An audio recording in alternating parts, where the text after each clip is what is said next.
Chapter 4 Royal Treasures. As Nancy, Bess, and George waited expectantly, Mrs. Alexandra raised the lid of the enamel Easter egg. Rising from a nest of velvet was a tiny tree made of emeralds. A delicately fashioned golden nightingale was perched on a branch. "How lovely!" Bess exclaimed in awe. Mrs. Alexandra pressed a concealed spring, and the nightingale began to sing. The song was brief and somewhat artificial, but nevertheless amazing. Nancy thought she detected words and repeated them to herself. Then she decided she must be mistaken, since Mrs. Alexandra did not mention them. The former queen said, "I treasure this bird, not only for itself, but because it was given to me by my son. It was only a short time before his untimely death," she added. "It is my hope that someday I will find my grandson and pass it on to him.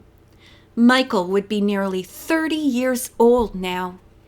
Nancy had not intended to tell the story of Francis Baum, fearing that it might prove to be another disappointment to the former queen.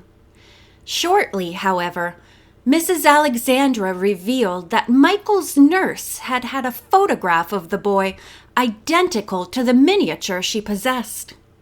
Excitedly, Nancy told about meeting with the young man and the picture she had found. "Perhaps he is my grandson," the woman declared in an agitated voice. "Tell me, did he resemble the boy in the photograph?" Nancy was compelled to reply that she had noticed no similarity. "Please find him," Mrs. Alexandra urged.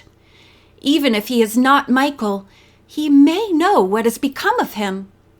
Nancy promised to do everything possible to trace the missing prince. After the girls had left the house, Bess remarked, "I feel as if I'd been dreaming. What did you think of the Easter egg, Nancy?" "It's beautiful," she replied. "But to tell the truth, I was a bit disappointed. The nightingale didn't sing as it should have." "I noticed the same thing," George agreed. "It didn't even sound like a bird." Nancy returned thoughtfully. "Oh well, the work was perfect otherwise. Who are we to criticize royal treasure?" She laughed. "My job is to find Francis Baum." Upon reaching home, Nancy wrote down the incomplete name and address which she had glimpsed on the card in the young man's wallet. Curiously, she stared at the letters. THSON, TER, Street. "If I can only fill these out, I may be able to contact someone who knows Mr. Baum." Nancy pored over the telephone directory, eliminating name after name. Finally, she came to one that seemed to be a good possibility. J.J. Smithson, 25 Auster Street. That might be worth investigating. The next afternoon, she walked with Bess and George to Auster Street in the business section. J.J. Smithson proved to be the owner of a small leather goods shop. He readily answered Nancy's questions. Francis Baum had worked for him only a few days. "He didn't like this kind of work," the man said. "I haven't seen Baum since the day he quit, but I believe he still lives at Mrs. Kent's guest house nearby." Nancy obtained the address, and the girls continued on. Mrs. Kent, the landlady, repeated Francis Baum's name, then shook her head. "He was here," she said, "but moved out." "Did he leave a forwarding address?" Nancy asked. "No, he didn't. I'll tell you how you might trace him, though. He sends his laundry to the Eagle Home Service." "Isn't that across the river?" Nancy inquired. "Yes, it is. A long distance from here." The girls thanked Mrs. Kent for the information, then discussed what they should do. "Let's go by ferry boat tomorrow," Bess suggested, and the others agreed. On the way home, Nancy chose a route past the old apartment building where the pickpocket had nearly been caught. "You don't expect him to be here?" Bess gasped. "It won't hurt to look," Nancy replied. Windows on the lower floor were wide open. As the girls slowly passed one of them, they heard angry voices coming from inside. "You can't hide here," a man shouted. "Sounds like an argument," said George. "You know the police may be watching this place," the man cried out. "You're not going to get me into trouble. Clear out." "I have a hunch the pickpocket is hiding in there," Nancy whispered. The argument grew hotter, but suddenly the window was slammed down and the girls could hear no more. At once, Nancy turned to her friends. "George, you and Bess get a policeman. I'll go into the apartment house and see what I can find out." "Please, be careful," Bess warned her friend. The instant the girls had gone, Nancy entered the building. The outer lobby was deserted. Finding the inner door unlocked, she went into the hallway. "I wonder which apartment the men are in," she mused, tiptoeing down the hallway. Suddenly, a door a little distance away from her opened. A man rushed out, slamming it behind him. He resembled the pickpocket. Nancy wanted a closer look at him and gazed about for a place to observe him unnoticed. Near her was a telephone booth. She darted inside. "If he is the pickpocket, I'll follow him," she decided. Unfortunately, the man spotted Nancy and recognized her. Angrily, he ran toward her. "This is the pickpocket," she concluded. "He saw me and knows I heard what was said." Fearful that the man meant to harm her, Nancy slammed shut the glass panel door of the booth. To her consternation, he took a piece of wood from his pocket and wedged it under the crack. "There! How do you like that?" the pickpocket sneered. He dashed back to the room, opened the door, and shouted a warning to someone inside. Then he ran from the building. Meanwhile, Nancy pushed with all her strength against the door, but it would not move. The wedge held fast. She was trapped. Instinctively, she searched her purse for a coin to deposit in the telephone and get help, but had none. Thoroughly alarmed, Nancy pounded on the door, but her cries went unheard. "Oh dear!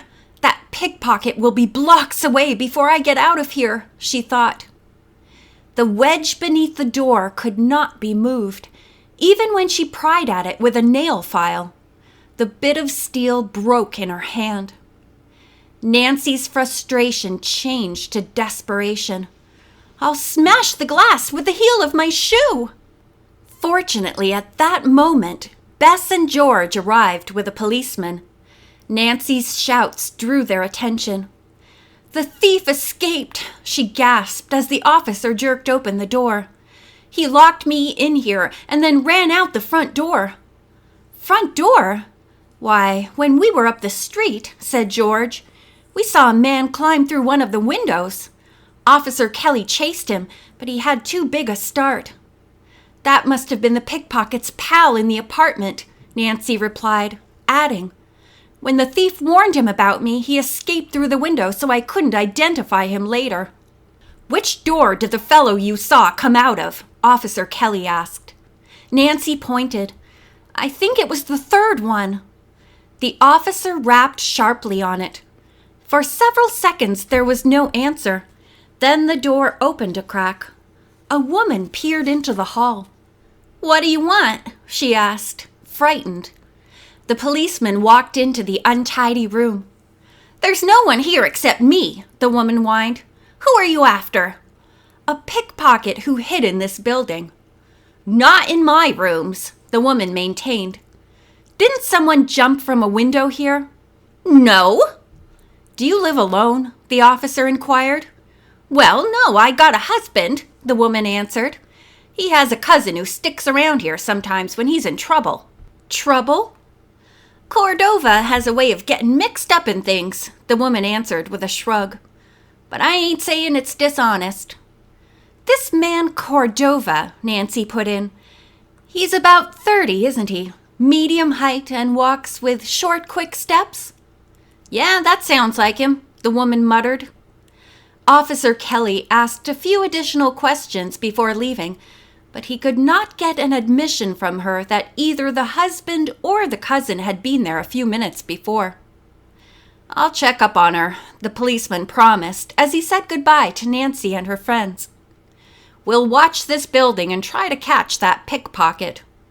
Shortly afterward, Nancy left Bess and George at the library, then decided to stop at Mr. Faber's shop. She was nearly there when she met her father. Fancy meeting you here, she said, grinning. I've been interviewing a client in this neighborhood, Mr. Drew told her. Have you a free moment, Dad? Nancy asked. Sure do. I'm between appointments. He smiled affectionately. Then I have an idea, Nancy cried, her gaze roving to the creaking business sign which bore Faber's name. You must see this shop. To herself, she added, maybe I can find out what Dad would like for a birthday present. I'm not going to buy anything, insisted the lawyer. Giving Mr. Drew no opportunity to protest further, his daughter steered him inside. Mr. Faber seemed genuinely pleased to meet the lawyer, and at a wink from Nancy, immediately asked about his likes and dislikes in art objects. Oh, anything goes with me, Mr. Drew replied pleasantly. But I'd like to look around. The little man beamed. As Mr. Drew moved off to view the collection in the cluttered shop, Mr. Faber whispered to Nancy, a gentleman's box would be exactly right for your distinguished-looking father. In ancient times, a gentleman was known by the personal chest he carried when traveling, the dealer went on, warming to his subject. A lady was judged by her jewel box. Jewels always have been a convenient kind of wealth to carry, far easier than money. Rulers forced to flee from their countries in time of war usually saved part of their fortunes that way. And sold them to get money? Nancy asked. Exactly. Speaking of jewels, said Nancy, how could Mrs. Alexandra bring so many valuables with her when she fled from her country? Madame is a very clever woman, the shop owner replied. She carried a small fortune secreted in a jewel box. It was so unique that it deceived everyone. Her only other possession was the handsome Easter egg case. But I saw so many lovely things in her home, Nancy declared as her father rejoined them. All those treasures were recovered after Mrs. Alexandra reached America. For years I was busy locating her family possessions around the world. She wanted them so badly that she sold many of her jewels to obtain them. How was she able to leave Europe? Nancy inquired. Did she wear a disguise when she crossed the border from her country? She dressed as a peasant woman, Mr. Faber explained. That was why the soldiers were not suspicious when they examined the Easter egg and the jewel box. They didn't open them.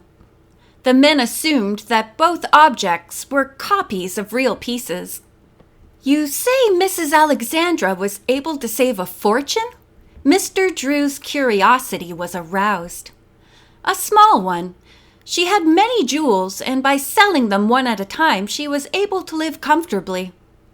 Mr. Drew nodded and glanced at his wristwatch.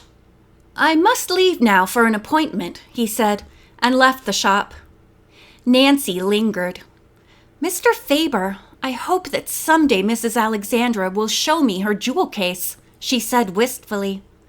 I did see the inside of the Easter egg. The singing nightingale is unique. Singing nightingale? Mr. Faber echoed. But the little bird does not sing. It sang for us. My friends heard the song too. However, we all thought that it did not sound just right. That is very strange, murmured the shop owner. When my father made the enameled egg years ago, the nightingale did not sing. I shall ask Madame Alexandra about. At that moment, there was a terrific crash against the front door. The cab of a truck burst into the shop, scattering wood and plaster. Nancy and Mr. Faber leaped to safety. End of chapter 4.